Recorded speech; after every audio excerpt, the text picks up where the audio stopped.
আসসালামু আলাইকুম। সবাই কেমন আছেন? আশা করছি সবাই অনেক ভালো আছেন, সুস্থ আছেন। আজকে বরবটির ভিডিও নিয়ে আসলাম। আমার ছাদ বাগানে ছোট মাচাতে আমি সবসময় বরবটি বা অন্যান্য সবজিগুলো করি। আপনারা যারা আমার ভিডিও দেখেন তারা তো অবশ্যই জানেন যে আমার ছাদ বাগানে আমি এই খাটো মাচাগুলো করে সব রকমের লতানো সবজিগুলো করার চেষ্টা করি। খাটো মাচাতে করলে এক ধরনের সুবিধা যে বড় জায়গার প্রয়োজন হয় না, আর দেখতেও কিন্তু খুব সুন্দর লাগে।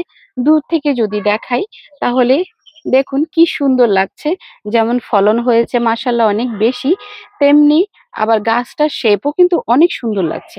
ছাদ বাগানে শুধু সবজি করেছি এটা না, এটা আমার কাছে মনে হয় যে সাজানো ছাদ বাগান।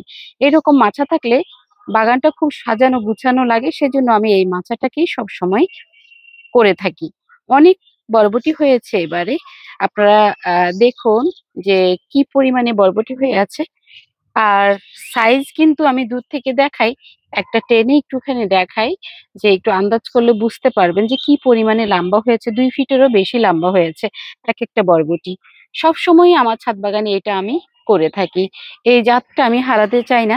যার কারণে দেখা যাচ্ছে যে বরবটি যখন আমি করি তখন বরবটি তো দেখা যায় ১ বার বা ২ বার ফল দিলেই গাছগুলো মারা যায়।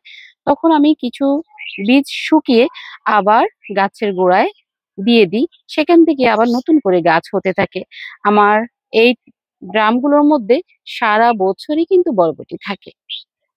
কি পরিমাণে ধরেছে, যত্ন যদি বলি, যত্নের ভিডিও আমার চ্যানেলে আছে। তারপরেও বলে দিই, গো এইবারে যে এই গাছটা আমি লাগিয়েছি, এখানেও কিন্তু সেম পদ্ধতিতেই করেছিলাম। একদম মাটিগুলোকে আমি আগে থেকে রেডি করে রেখেছি।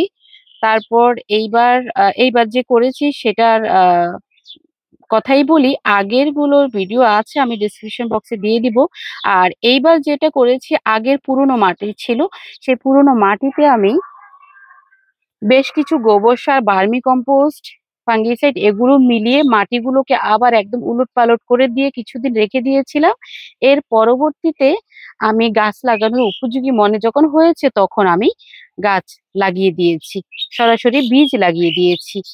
আর বরবটি গাছে পোকামাকড়ের আক্রমণ হয়। আমার গাছটা একদম সুস্থ সবল এতদিন ছিল থাকলেও এইবার এই পাশে একটু আসলে দেখা যাবে এই যে পোকার আক্রমণ কিন্তু হচ্ছে। এইগুলো হওয়ার আগেই কিন্তু আমি নিম তেল স্প্রে করে দেই।